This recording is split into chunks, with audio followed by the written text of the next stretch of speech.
దశల వారీగా ఆందోళన చేస్తున్నటువంటి అంగన్వాడీ కార్యకర్తలు ఒక్కసారిగా ఆందోళనను తీవ్రతరం చేశారు. అందులో భాగంగానే నిన్న కలెక్టరేట్ను ముట్టడించిన పరిస్థితి. మరోవైపు అటు కలెక్టరేట్ దగ్గర ఈ రోజు నుంచి రిలే నిరాహార దీక్షలు చేపట్టారు. అయితే ఈ నేపథ్యంలో అటు రాష్ట్ర ప్రభుత్వం కూడా ఒక కీలకమైన నిర్ణయం తీసుకుంది. ఏదైతే అంగన్వాడీ కార్యకర్తలు పై ఎస్మా ప్రయోగించింది. అయితే ఈ నేపథ్యంలో అసలు ఎస్మా పరిధిలోకి వస్తారా రాదన్నటువంటి విషయం అంగన్వాడీ కార్యకర్తలనే అడిగి తెలుసుకునే ప్రయత్నం చేద్దాం. అదేవిధంగా ప్రస్తుతం మనతో పాటు అంగన్వాడీకి సంబంధించినటువంటి కార్యకర్తలకు సంబంధించినటువంటి నేతలు ఉన్నారు, వారిని అడిగి తెలుసుకునే ప్రయత్నం చేద్దాం. అలా చెప్పండి, అసలు అంగన్వాడీ కార్యకర్తలు ఎస్మా పరిధిలోకి వస్తారా రారా? ఎస్మా చట్టం అనేటువంటిది ఒక నిరంకుశమైనటువంటి చట్టం. అది విధి లేని గతి లేని పరిస్థితిలో ఇంప్లిమెంట్ చేయాల్సినటువంటి పరిస్థితి.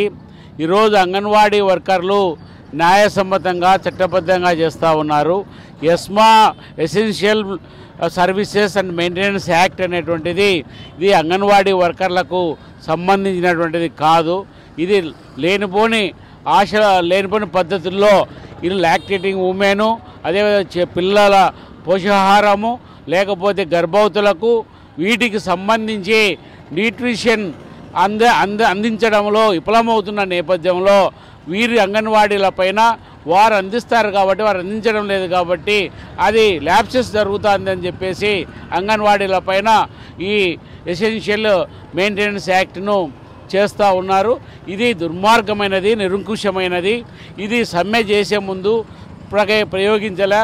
సమ్మె చేసి 25 రోజులు గడిచినప్పటికీ తర్వాత కూడా చర్చించిన తర్వాత విఫలం కాకముందే, అదేవిధంగా ఒక్క సమస్య కూడా పరిష్కారం కాకముందే ప్రధానమైన సమస్యలన్నీ కూడా పెండింగ్ పెట్టి ఈ విధంగా ఈ ఎస్మా చట్టాన్ని ప్రయోగించడం అనేది దుర్మార్గం, నిరంకుశము.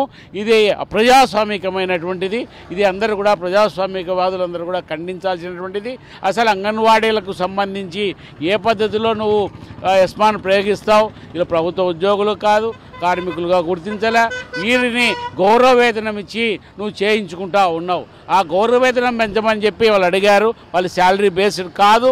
కాబట్టి ఇటువంటి అన్నీ కూడా వారి కార్మికులు కాకపోయినా ఉద్యోగులు కాకపోయినా ఎస్మా ప్రయోగిస్తాం, ఎవరిపైనా ప్రయోగిస్తామని చెప్పేసి ఒక ఫ్రాక్షన్ ఐడియాలజీతో ముఖ్యమంత్రి వ్యవహరించడం దుర్మార్గమైనటువంటిది. అంగన్వాడీలో కోరేటువంటిది 100% చట్టబద్ధము, న్యాయబద్ధము. చట్టాన్ని లోబడి పనిచేస్తూ ఉన్నారు. చట్టానికి వ్యతిరేకంగా ప్రభుత్వ పెద్దలు నడుచుకుంటూ ఉన్నారు. కాబట్టి నీవు మా కనీస వేతనం 26,000 అని అడిగినప్పటికీ నీ దారిలోకి వచ్చి నీ నోటి నుండి చెప్పినటువంటి హామీనే అమలుపరచమని న్యాయంగా అడుగుతూ ఉన్నారు. వెంటనే వీటిని బేసిషాలకు పోకుండా అంగన్వాడీలు, మహిళల ఎడల ఎస్మా ప్రయోగించడం సిగ్గుసేటు. ఈ జగన్మోహన్ రెడ్డికి, గొప్పగా చెప్పుకునేటువంటి జగన్మోహన్ రెడ్డికి ఇంతకంటే నీచమైనటువంటి సంస్కృతి సరైనది కాదని చెప్పేసి నేను తెలియజేస్తూ ఉన్నాం. చెప్పండి, ఒక రకంగా ఎస్మా ప్రయోగించడం ఎలా చూడొచ్చు? అసలు ఎస్మా అనేది ప్రజల ద్వారా పాలించే పాలకులు ఎస్మా ప్రయోగించడం అనేది రాచరికానికి నిదర్శనం. ఇప్పుడున్నటువంటి ప్రభుత్వం ప్రజల ద్వారా ఎన్నికైనటువంటి ప్రభుత్వమా, రాచరిక ప్రభుత్వమా అర్థం చేసుకోవాల్సినటువంటి అవసరం ఉంది. అంటే 26 రోజులుగా ఆందోళన జరుగుతూ ఉంది. చర్చల ద్వారా కాలయాపన చేసింది మీరు. చర్చల పేరు మీద చేస్తామని చెప్పి బెదిరించింది మీరు ఎన్ని రకాలుగా ప్రయోగించినా జీతం పెంచకపోగా వర్కర్లు బెదిరిపోకుండా విధులకు హాజరు కాలేదు. ఎట్లయితే ఎస్మా పెట్టారో కార్మిక హక్కు, సమ్మె చేసే హక్కు కాన్స్టిట్యూషన్లో ఉంది. సమ్మె చేసే హక్కును కాదనడానికి ప్రభుత్వానికి రైట్స్ లేవు. ఎస్మా అనేది ఏంటి? అది ఎసెన్షియల్కి సంబంధించినటువంటిది. అంగన్వాడీ వర్కర్లు ఎసెన్షియల్ కింద రారు. నీళ్లు, లేకపోతే విద్యుత్తు, వైద్యం లేకపోతే ట్రాన్స్పోర్ట్, ఇట్లాంటివన్నీ ఎస్మా కిందికి వస్తాయి. ఎస్మా ఎప్పుడు ప్రకటించాలి? ఒకవేళ అన్ఎక్స్పెక్టెడ్గా ఆఫ్ చేసి అన్ఎక్స్పెక్టెడ్గా ఇవ్వకపోతే అప్పుడు ఆలోచన చేయాలా. కాలయాపన చేసి ఇబ్బంది చేసి ఈరోజు చేస్తూ ఉన్నారు. ఈ ప్రభుత్వానికి మంచిది కాదు. నెంబర్ 2 ఏమిటి? మహిళా సాధికారత అని చెప్తున్నారు. మహిళలు ప్రజాస్వామ్య పద్ధతిలో ఆందోళన చేస్తూ ఉంటే మహిళల సమస్యలు పరిష్కరించుకోకుండా మహిళా సాధికారత మీరు చెప్పడానికి నిదర్శనం ఏమిటి? కాబట్టి ముఖ్యమంత్రి గారి వైఖరి మారాలి, ముఖ్యమంత్రి గారి ఆలోచన మారాలి. ఈ ప్రభుత్వం ఏమన్నా సాగిపోవడానికి, సాగనంపడానికి ఏమన్నా ఉన్నదా అని చెప్పి నేను భావిస్తూ ఉన్నాను. వీళ్ళు 30 ఏళ్ళు కాదు కదా, 3 ఏళ్ళు దాటినా ఉంటే ప్రజలకు విరక్తి పుట్టింది. వద్దనుకుంటున్నారు, కాదనుకుంటున్నారు. కాబట్టి ఇలాంటి ప్రభుత్వం ఇట్లాంటి పిచ్చి ఆలోచన చేస్తూ ఉందని చెప్పి నేను చెప్పదలుచుకున్నాను. కాబట్టి కాన్స్టిట్యూషన్కి ఎవరమైనా కాన్స్టిట్యూషన్కి లోబడి ఉండాల్సిందే. అది ప్రభుత్వం కావచ్చు, పాలకులు కావచ్చు, ఇంకొకరు కూడా కావచ్చు. కానీ ఆ పద్ధతిలో ఎస్మా చట్టం ప్రయోగించడం అనేది సరైనది కాదు. ఖండిస్తున్నాం. ఈ జీవోను 2ను వెంటనే రద్దు చేయాలని చెప్పి డిమాండ్ చేస్తున్నాం. దాని నిరసనగా జీతం పెంచేంత వరకు రేపు అన్ని చోట్ల జీవో దగ్ధ కార్యక్రమం చేస్తాం. 9వ తేదీ జైలు బోరో కార్యక్రమం చేస్తాం. జీతం పెంచ జైలన్నా పెట్టండి, జీతమన్నా పెంచండి అనే రూపంలో ప్రయత్నం చేస్తాం. కాబట్టి ముఖ్యమంత్రి వైఖరి మారాలి, ప్రభుత్వ వైఖరి మారాలి, పాలకుల వైఖరి మారాలి. కాబట్టి అంగన్వాడీ అక్కల మనో సమస్య ఈరోజు మీకు ఉసురు తప్పదు. కాబట్టి మీరు ఇబ్బంది పడక తప్పదు. కాబట్టి రాష్ట్ర ప్రభుత్వం ఇట్లాంటి పిచ్చి ఆలోచనలు, తుగ్లక్ పాలన వెంటనే విరమించుకొని ఎస్మా చట్టాన్ని రద్దు చేసి అంగన్వాడీ వర్కర్ల జీతాలు పెంచాలని చెప్పి డిమాండ్ చేస్తాను మీ ద్వారా. ఒకవైపు ఎస్మా ప్రయోగించింది, మరోవైపు రాష్ట్ర ప్రభుత్వం ఏదైతే అంగన్వాడీ సెంటర్లోకి వెళ్ళి అక్కడ ఉన్నటువంటి తాళాలు బద్దలు కొట్టి సచివాలయ సిబ్బందితో విధులు నిర్వహించిన పరిస్థితి. మరోవైపు మీ పైన ఏదైనా బెదిరింపులు కానీ, ఇప్పుడు ఫర్ ఎగ్జాంపుల్ ఇక్కడ మీరు రిలే నిరాహార దీక్షలు చేపట్టారు. రిలే నిరాహార దీక్షలను భగ్నం చేసేందుకు ప్రయత్నిస్తే ఎలా ప్రతిఘటిస్తారు? మేము డిసెంబర్ 12వ తేదీ నుంచి అంగన్వాడీ సమస్యలు పరిష్కారం చేయాలని సమ్మెలో ఉన్నాం.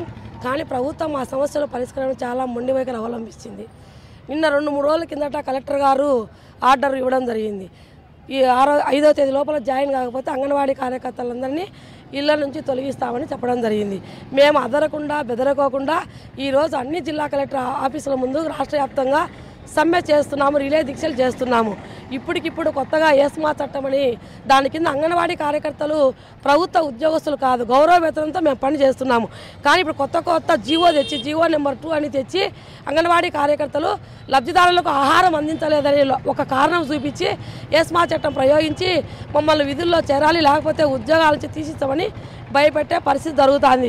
మేము అడుగుతున్నాము, లబ్ధిదారులకు సేవలు అందలేదని ఏ విధంగా రాష్ట్ర ప్రభుత్వం చెప్తా ఉంది? సచివాలయ ఉద్యోగాలకు అప్పచెప్పినారు, తాళాలు పగలగొట్టినారు, ఇతర అధికారులకు అప్పచెప్పి లబ్ధిదారులకు కోడిగుడ్ల కానించి పాల కానించి అన్ని సేవలు అందించినారు. మరి ఈరోజు ఆహార భద్రత లోపం జరిగింది, పౌష్టికాహారం అందలేదు, అందుకనే మేము ఎస్మా చట్టాన్ని ప్రయోగిస్తామని చెప్పి బుద్ధి లేకుండా ఈ రాష్ట్ర ప్రభుత్వం చెప్తా ఉంది. అంగన్వాడీల మీద పిచ్చుక మీద బ్రహ్మాస్త్రం లాగా ఈ రాష్ట్ర ప్రభుత్వము ఎస్మా చట్టాన్ని ప్రయోగిస్తుంది. మేము అదరం బెదరం అంగన్వాడీ వాళ్ళము. నువ్వు ఏ చట్టం చేసినా పోయే కాలం వచ్చింది, జగనన్నకు వినాశకాలానికి విపరీత బుద్ధి పుట్టి అందుకే ఈ ఎస్మా చట్టాన్ని అంగన్వాడీలో ప్రయోగిస్తాడు. నిజంగా ఇది చాలా అన్యాయమని మేము ఖండిస్తున్నాం. మేమైతే అదరం బెదరం వెంటనే ఈ జీవో నెంబర్ 2ను ఎస్మా చట్టాన్ని రద్దు చేసుకోవాలి. లేకపోతే అంగన్వాడీలు రాష్ట్ర వ్యాప్తంగా కూడా పెద్ద ఉద్యమాలు సిఐటిగా అన్ని రంగాలతో కలిపి మేము పెద్దగా ఉద్యమాలు చేస్తామని చెప్తున్నాము. అయితే అదరం బెదరం జగనన్నకు. ఎందుకంటే రాబోయే 6 నెలల తర్వాత ధర్నాలు ఉద్యమాలు చేయొచ్చంట. సిగ్గు లేకుండా చెప్తున్నారు. 6 నెలలకు నువ్వు వస్తావో పోతావో, ఇంట్లో కూర్చుంటావో జైల్లో కూర్చుంటావో జగనన్నకే తెలియదు. అలాంటిది 6 నెలల తర్వాత అంట. 6 నెలల తర్వాత సమ్మె చేసుకోవచ్చా? అంటే ఎలక్షన్లు అయిపోతాయి, మా ప్రభుత్వం అధికారంలోకి వస్తుందని ఆలోచన చేస్తుంది ఈ రాష్ట్ర ప్రభుత్వం. వస్తుందో నీకే తెలియదు. కేసీఆర్ అంతా చేసింటేనే ఇంట్లో కూర్చొని ఉన్నాడు. మీకు దిక్కు లేదు రాజకీయ పరిస్థితి చూస్తా అంటే. ఇలాంటి పరిస్థితుల్లో అంగన్వాడీల మీద ఈ విధంగా చేయడం చాలా అన్యాయము. మీద నిజంగా చాలా అక్క చెల్లి తల్లి అని చెప్పి నువ్వు చెప్తున్నావు జగనన్న. ఇప్పటికైనా బుద్ధి తెచ్చుకొని ఒక హిట్టర్ లాగా ప్రవర్తిస్తున్నావు, మహమ్మద్ బిన్ తుగ్లక్లాగా ప్రవర్తిస్తున్నావు. చెప్పాలంటే కనుక అవన్నీ పక్కన పెట్టి అధికారం ఉందనుకుంటున్నావు. అధికారం ఎట్లొచ్చింది నీకు? మేమందరం ఓట్లు వేసి గెలిపిస్తే కుర్చీ మీద కూర్చొని ముఖ్యమంత్రి ఈరోజు ఈ విధంగా చేస్తావా? ఇదే ఓటు అనే ఆయుధంతో మేము నిన్ను కిందికి దించుతాం, ఇంకా జైలుకే పోతావు ఖచ్చితంగా. ఇప్పటికైనా మంత్రులు అందరూ ఆలోచించి ఇప్పుడు జీవో నెంబర్ 2ను ఎస్మా చట్టాన్ని అంగన్వాడీల పైన ప్రయోగించకుండా తప్పుకోండి. లేకపోతే రాబోయే కాలంలో మీకు శంకరగిరి మాన్యాలు తప్పవని చెప్పి తెలియజేసుకుంటున్నాము. నువ్వు ఏమన్నా చేయి, మేము అదరం బెదరం అని చెప్తున్నాం అంగన్వాడీ యూనియన్గా. ఏదైతే అంగన్వాడీ కార్యకర్తల పైన ఎస్మా ప్రయోగించడాన్ని కూడా అటు తప్పుపడుతున్న పరిస్థితి. ఎస్మా అనేది అంగన్వాడీకి వర్తించదు. అయితే మరోవైపు ఏదైతే అంగన్వాడీల పట్ల ప్రభుత్వం వ్యవహరిస్తున్న తీరు కక్ష సాధింపు చర్యల్లో భాగంగానే అన్నటువంటి భావన అటు వ్యక్తం చేస్తుంటే, మరోవైపు ఏదైతే అంగన్వాడీ కార్యకర్తలేమి గొంతమ కోరికలు కోరడం లేదు, కేవలం ఏదైతే గతంలో ఇచ్చినటువంటి హామీని అమలు చేయమని కోరుతున్నాం. సమాన పనికి సమాన వేతనం ఇవ్వమని అడిగినందుకు ఇన్ని రకాలుగా ఇబ్బందులు పెడుతున్నారు.